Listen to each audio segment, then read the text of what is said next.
Sorry it's been so long since the last videos. I'm going to be starting a brand new series, Back to Basics. It's one that I write in every quarter for Archery GB's magazine, and I'm going to put it in video format so that if any of you have missed the articles or haven't had a chance to see them, they'll be on our YouTube channel for you all to see, and hopefully there'll be some help.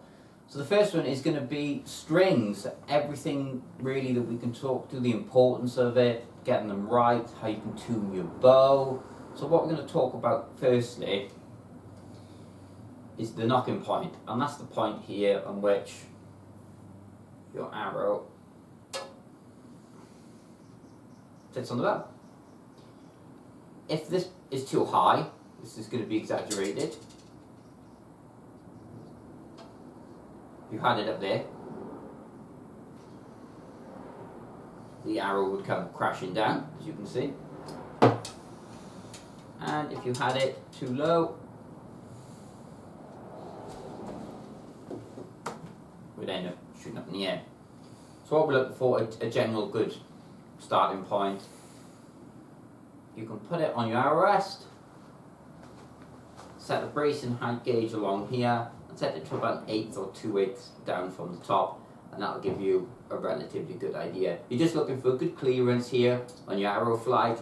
A good way to test it is if you shoot an arrow, particularly a bare shaft, into the target, and it enters the boss either at an angle here or here. If it's not your fingers that's causing that problem coming down onto the arrows, if you're shooting bare bow, for example, you don't have to worry about any of that. You can just adjust your nocking point, which will adjust the height of your arrow. Very important, as I said, because if you've got flexions on and your height isn't right, you could start getting marks on maybe the shelf of your riser all along here. That's a telltale sign. Okay, that's the first part. The nocking point. You can adjust it for things like if you're shooting bare bow, for example, indoors, you can put your nocking point slightly higher, so your arrows coming down ever so slightly on here. That'll make it easier for those short distances indoors, so you won't need to string walk as much. Okay. With that out of the way, what I want to talk about now is, before we go into anything else, strand counts for your string. So each string, depending on the material, will be made up of different strands, and that will be based on the weight of the material. So a very light string material will have more strands in it. So something like X99 for a 30-pound bow, 32-pound bow might have 20 strands or 22 strands, where something like 8125G will have 16 strands. So it does vary depending on string material. So if someone says it should have this many strands and your string doesn't have that, don't panic. Again, it could just be totally down to the strand and the string material. A general rule of thumb, if you're shooting recurve, if you were shooting 32 pound or 30 and under, would be about 14 strand. Anything from 30 to 32 up to 38, 16, and anything from there on is about 18 strands. But again, that is dependent on the bow, the manufacturer, the string material. All of that does play into account. But if you had, let's say, 8 strands in a string and you were shooting a 45-pound bow, not only would it be quite harsh on the bow, but it would be incredibly harsh on the fingers. So it would almost be like cheese wire, basically going straight to your fingers. You'd really feel that on your fingers. It'd be incredibly harsh. So that's not advised.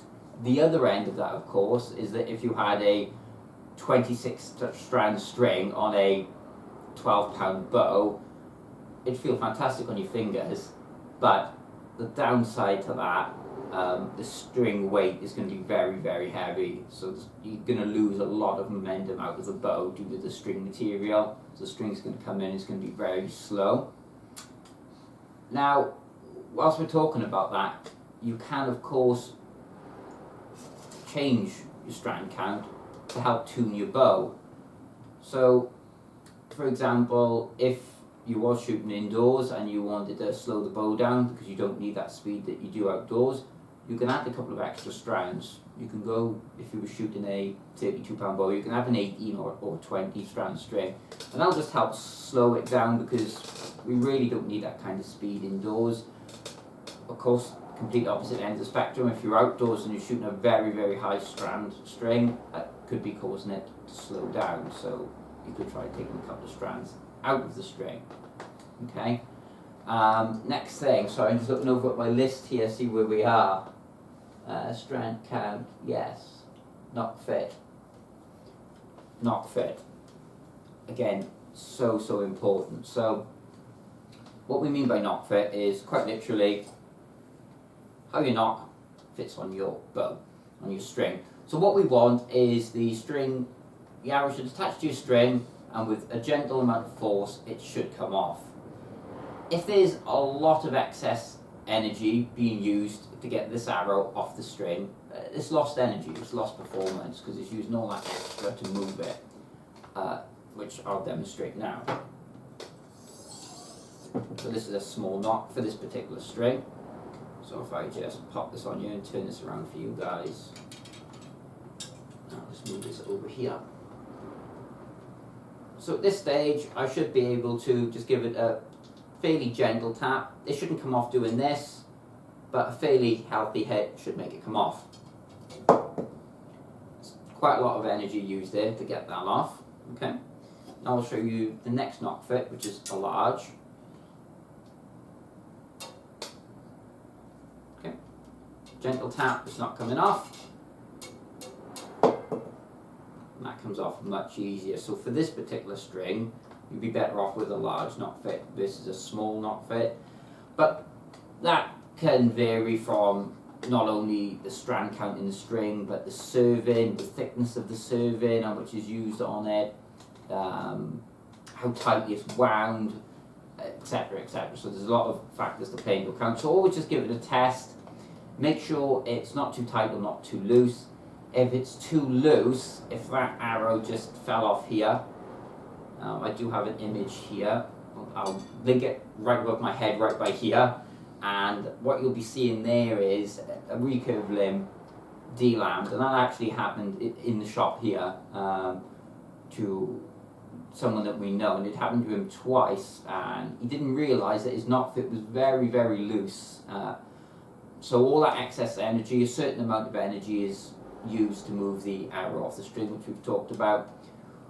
When there's not enough energy, when it's too loose, too much energy goes into this limb, and on certain, not on all quality limbs, but on certain quality limbs, that extra energy can cause damage to the limbs, which is what you've seen in that picture.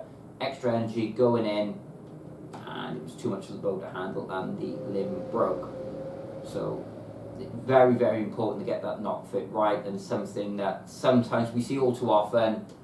Too tight, too loose, really, really important for tuning. If your arrows were coming out the bow a little bit stiff, sometimes all it'll take is to get the right nock fit, and they could be flying absolutely lovely, dead straight. So it really is worth checking that. I'm just going to have a look here. Nocking points, yes, yes. Brace and height. Last thing I want to talk about, brace and height, which is the distance from here to here.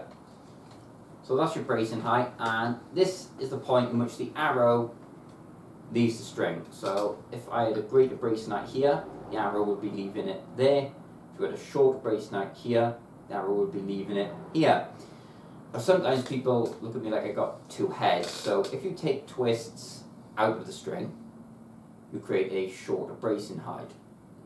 That is going to give you slightly increased performance. It's an increased power stroke because the arrow is staying on the string longer, staying on you longer, more energy is being delivered, and then it comes off here.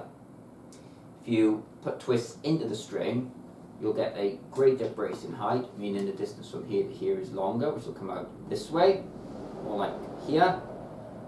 You won't get as much energy being delivered, but it is slightly more forgiving, as any mistakes that you make here, they don't have all this extra weight to travel. We'll pop that down there. So again, that's something that you can use to tune your bow. If your arrows are coming out maybe a little bit stiff, you can take a couple of twists out of the string, get a little bit more power in, and now all of a sudden they're coming straight. At the opposite end, if they're straight or a little bit weak, you can take some twists. You can put some twists into your string to give you a greater bracing height, resulting in less power to tune your arrows. So there's just so much with these strings that we can do to just help tune our bow, from knocking points to decreasing or increasing your angle, strand counts to slow it down, bracing height. It's just such a very versatile piece of equipment here, and it's one that sometimes people look over all too often. If you've got any questions about strings, pop it down in the comments below and I will get back to you ASAP. I'm going to try and run this on every couple of weeks basis. I'm going to run through all of it. I know I've been slow on content recently with everything going on, and yeah, it's been a bit slow, but I'm back to it now, guys. I'll get that out ASAP, and I look forward to seeing you on the next video. Take care, everyone. Thanks for watching, and have a good day. Bye-bye.